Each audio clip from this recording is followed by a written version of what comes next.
while I'm waiting on the crank pin to come back, I thought I'd give you guys a quick tour of the shop and show you a few of my bikes. So this here is the Workbench. On the right hand side I've got my toolbox, and it's just filled with basic hand tools. I've got attachments for my impact driver, some drills, measuring equipment, some stickers, punches, chisel, step drill. I think this is all screwdrivers and ditch the country money. Just pliers, aviation snips, and the new bearings when the engine goes back together. I've also got a 1/2 inch socket set, 3/8 deep reach sockets there, scraper, and a radiator hose cutter. And then down here I've got the new cam chain, a multimeter, tap and die set, and the Starrett combination set. This is another toolbox in the shed, so that's where I keep all of my turning inserts and tool holders, drill bits, the rest of the replacement inserts for the turning tools, all of my milling cutters. They're all solid carbide, 3 and 4 flute. I've also got a bunch of collets. I've got a TTS style drawbar there. I just haven't hooked it up because it's a pain in the ass to take the tools out of at the moment. I just bought this the other day, so more measuring equipment. So 0 to 150 mic, pretty much brand new. One of the old fellas at work was getting rid of a bunch of things, and I didn't pass up the chance to buy this for a good price. I also bought off the same fella these telescopic gauges, so they'll be quite handy, seeing as I was just borrowing the ones before.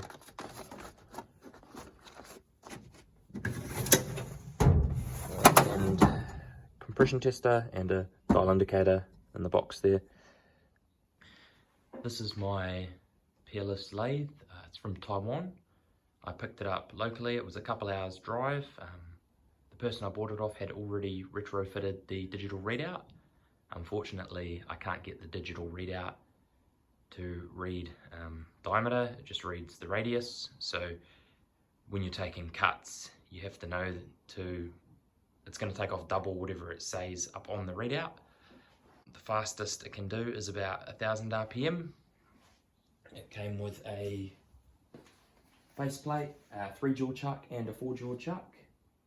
And the only things I actually need to do to this are level this. I'm seeing as I haven't actually leveled the lathe, and it does turn at a very slight taper. And then from there I will grout the base and then bolt it to the floor. So here's the mill. It's started life as an Optimum MH28V.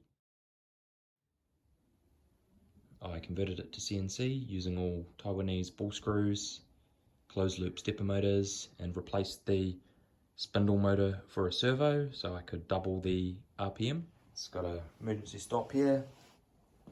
All my work holdings attached to the front.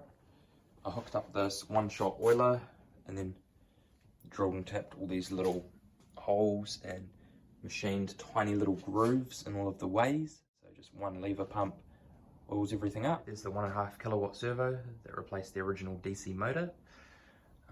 I made up these pulleys for a PJ series belt, and even though I only planned on them being temporary, they've held out for months and months, so they're pretty good. So I'll probably keep running those into the ground, to be honest. It's running the original spindle bearings. There is the servo controller. It just lives on the outside here, and the wires run up the back into the top over there. And then this here's my control box. It's got the 3 power supplies. There's closed loop stepper motor drivers, the little breakout board. It's where the power comes in. You can see everything here is shielded and earthed centrally. yeah, seems to work pretty good. And all the wires go out through little grommets in the bottom. And just next to the mill we have my quick change tool holders, Tormach style ones, but they're off brands from China, and all the spanners required for work holding and changing out tools on the mill. And we have my chassis jig. I've made a couple bikes on this. I'll show you one after this. You've got the Lathe engine attached there. Slide it back and forward. You've got the steering head.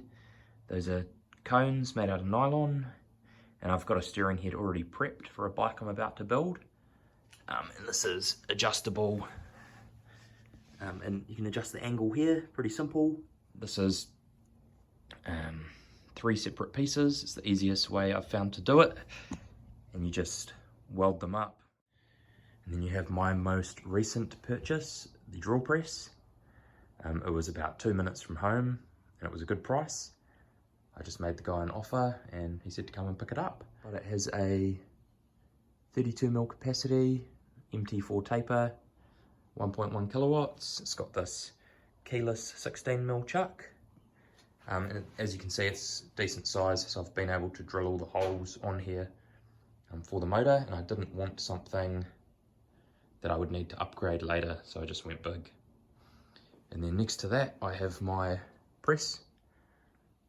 I can always move this out the way, the drill press if required, but I believe I picked that up off Marketplace for about 50 bucks. And it goes pretty good. It has a little bit of a leak, but I just keep topping it up, worries. Here we've got my Honda C50. Probably my favourite bike, to be honest. It was all original when I got it, although it didn't seem to go very well, so I pulled the cylinder off and the piston ring was in about 10 million pieces. So what I did was remove the original motor and picked up one of these Lathe units. They were about, at the time, you get one brand new one, $300, came with a carb, loom, everything, and just bolt straight in. And yeah, you double your displacement in about an hour or so, probably triple your horsepower, and yeah, very reliable. I've got a hour meter on it, and this is done, since I put the hour meter on, 132.6 hours, and that's pretty much just living on the red line. Yeah, it goes pretty good. I've still got all the original leg shield and exhaust. So this is another one of my projects. This is a VJ22 RGV 250.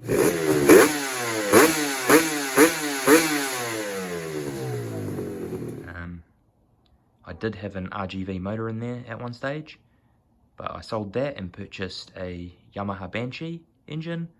I also purchased an RD 250 gearbox, made a hodgepodge close ratio gearbox, got a 4mm stroked crank, some barrels, ported those, and then I made these exhausts up. I just had them laser cut and TIG welded them. Yeah, it's essentially an RGV with a 382cc two-stroke in there, and it slaps humongous wheelies. It runs a Koso dash, and that just runs off a 9-volt battery. It's got a little switch there. Oh, there you go. Flick it on. Tell you the temperature, 10 degrees, not very warm, and that seems to work quite well. Yeah, it's got a Gale Speed master cylinder. This is awesome. This was on my 600 track bike. That's long since gone, but I kept the master cylinder. And some other cool features, other than the homemade exhausts, are the rear sets. I made those up. They kind of look like Tiger ones, a project for the mill just after I'd made it. So these were a good first project. And you can see the pipes there.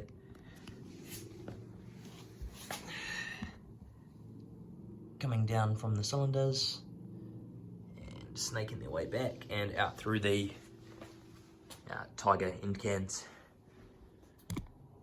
This is my motocross bike. It's a 2006 RM250. The engine, it's currently in the yellow box under the bench there, and yeah, it needs to go back together. just needs a new crank and a new piston. Otherwise, yeah, I've been riding this an awful lot over the last 5 years, but I think it might be time to move it on, and I'll probably get myself a late 10s YZ250. So this is my 1989 VJ21 RGV 250. It's the SP model with the fully adjustable front and rear suspension. Yeah, I've got all the parts for it. It just needs time. I'll probably make a YouTube series about it, to be honest, because there's a lot of interest in these old bikes, and they seem to have, well, since I bought this one, quadrupled in value. So I've had this since, I think I just turned 18 when I bought this.